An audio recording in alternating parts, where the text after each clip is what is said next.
बिस्मिल्लाहिर्रहमानिर्रहीम। अस्सलाम वालेकुम। कैसे हैं प्यारे बच्चों? यकीनन खैरियत से होंगे। मैं हूं आपकी मौलमा मिस आयशा नवाज़। हम पढ़ रहे हैं उर्दू जमात चहारम। हमने सबक नंबर 19 का आगाज़ किया था, जिसका उन्वान है अच्छा शहरी।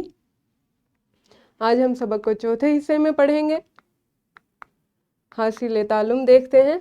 आज आपका हासिल तालुम है ख़त लिख सकें। आज आप ख़त लिखना सीखेंगे। इस्लामी नुक्ता नज़र देखते हैं। अल्लाह ताला ने कुरान मजीद में सूरह आले इमरान में इरशाद फरमाया है,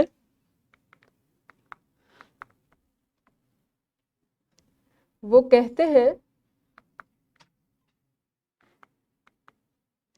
कहते हैं कि हमारे इख्तियारात में भी कुछ है। कहो, इख्तियार सारे का सारा अल्लाह ही का है।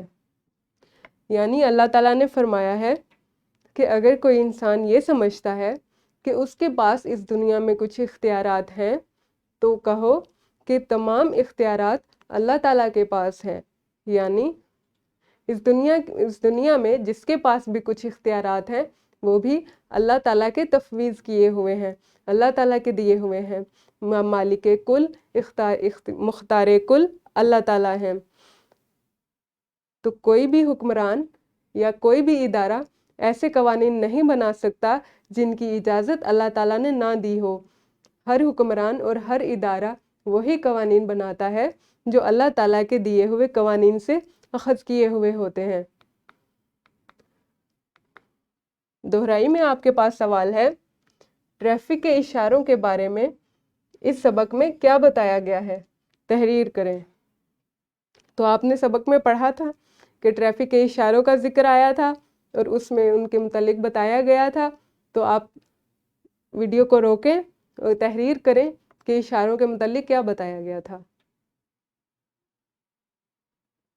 जी बच्चों, आपने ट्रैफिक के इशारों के मुतालिक लिख लिया होगा। आप ट्रैफिक के इशारों के मुतालिक अच्छी तरह से जानते हैं, आप पहले भी सीख चुके हैं। कबल अज़ पढ़ाई में आपके पास सवाल है, आपका कोई दोस्त दूसरे शहर जा चुका है, आप उससे राजदारी से बहुत सी बातें करना चाहते हैं। इस सूरत में आपको क्या करना चाहिए? जी तो बच्चों, आपका कोई दोस्त जो दूसरे शहर में चला गया हो और आप उससे बहुत सारी बातें करना चाहते हो, तो आप क्या करेंगे? आपको क्या करना चाहिए? वीडियो रोकें और अपनी मौलिमा को बताएं। जी, आपने अपने सवाल का जवाब दिया होगा। आज आप ख़त लिखने की मशक करेंगे। सबक नंबर 12 के दूसरे लेक्चर में आपने ख़त लिखना सीखा था। तो दोहराई के लिए आप सबक नंबर 12 के दूसरे लेक्चर की वीडियो को देखें। इसके बाद आपके पास इनफरादी सरगर्मी है, अपने दोस्त या सहेली को ख़त लिखें और अपने स्कूल में होने वाले मेले का हाल सुनाएं। तो लड़के अपने दोस्त को और लड़कियां अपनी सहेलियों को ख़त लिखेंगी और अपने स्कूल में होने वाले मेले का हाल लिखेंगी। आप वीडियो को रोकें और ये सरगर्मी करें। जी तो बच्चों, आपने जल्दी से ये लिख लिया होगा और अपने दोस्तों को और अपने सहेलियों को अपने दिल की बातें बताई होंगी। गिरोही सरगर्मी में आपके पास है, ये बहुत मज़े की सरगर्मी है आपके लिए। गत्ते के एक डब्बे पर लाल रंग करके उस पर लेटर बक्स लिखें। बच्चों, आपने सड़कों पर लेटर बक्स लगे हुए देखे होंगे। आप जानते हैं कि वो किस रंग के होते हैं? वो लाल रंग के होते हैं। आप एक डब्बे पर लाल रंग करें और उसके ऊपर लेटर बक्स लिख दें और उसे मुअल्लिम की मेज़ पर रख दें। जमात के सब बच्चे अपने दोस्त या सहेली के नाम ख़त लिखें और लिफाफे में डालें। इस लिफाफे पर उसका पता लिखें और इसे लेटर बक्स में डाल दें। अब एक बच्चा डाकिया बने और सारे ख़त निकाल कर उन्हें उनके पते पर पहुंचाए।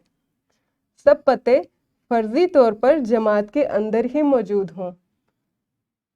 जिस बच्चे को दोस्त का ख़त मिले वो खड़ा हो और सबको ख़त पढ़कर सुनाए। तो बच्चों, आपने देखा कि कितनी अच्छी सरगर्मी है। इसे करके आप बहुत लुत्फ़ अंदोज़ होंगे। آپ نے کرنا یہ ہے کہ ایک ڈبہ لیں، اس کے اوپر لال رنگ کر دیں یا آپ سرخ رنگ کا کاغذ اس پر چسپاں کر دیں اور اس کے اوپر آپ لیٹر باکس لکھ دیں۔ اس کے بعد ہر بچہ اپنے دوست یا سہیلی کو خط لکھے گا اور فرضی پتہ لکھے گا۔ فرضی پتہ آپ اس طرح سے لکھ سکتے ہیں کہ آپ اپنے دوست یا سہیلی کا نام لکھیں، اس کا رول نمبر لکھ دیں اور اس کے ساتھ آپ یہ لکھ دیں کہ جماعت میں آپ کا دوست یا سہیلی جسے آپ خط لکھ رہے ہیں وہ کس قطار میں کتنے نمبر پر بیٹھا ہے۔ یہ ایک فرضی پتہ بن جائے گا۔ آپ یہ پتہ خط کے لفافے پر لکھیں اور لیٹر باکس میں ڈال دیں۔ اس کے بعد ایک بچہ کیا بنے گا اور وہ ان سارے خطوں کو نکال کر ہر بچے تک پہنچائے گا، جو پتہ اوپر لکھا ہوگا اس تک پہنچائے گا۔ پھر جس بچے کو جو خط ملے گا وہ جماعت میں کھڑا ہو کر خط پڑھ کر سنائے۔ اب ویڈیو روکیں اور یہ سرگرمی کریں۔ جی تو بچوں، آپ نے سرگرمی کر لی ہوگی اور یقیناً آپ اس سے بہت لطف اندوز ہوئے ہوں گے۔ مشق میں آپ کے پاس سوال ہے، اپنے چھوٹے بھائی کو خط لکھیں جس میں اسے اپنے کھلونوں کی حفاظت اور خیال رکھنے کی تلقین کریں۔ اس کے بعد آپ کے پاس ورک شیٹ ہے جو آپ گھر سے کر کے لائیں گے۔ اس کے ساتھ آپ کے پاس ایک اور گھر کا کام ہے، اچھے شہری کی خصوصیات کو تصویری شکل دیں۔ جی تو بچوں، یہ گھر کا کام آپ نے پہلے بھی کیا ہے، آپ اسی میں اضافہ کر سکتے ہیں۔ مزید تصاویر آپ تلاش کر کے لگا سکتے ہیں یا خود سے خاکے بنا سکتے ہیں۔ یہ گھر کے کام آپ نے گھر سے کر کے لانے ہیں۔ کل آپ اگلے سبق میں ملیں گے۔ اللہ حافظ، شکریہ۔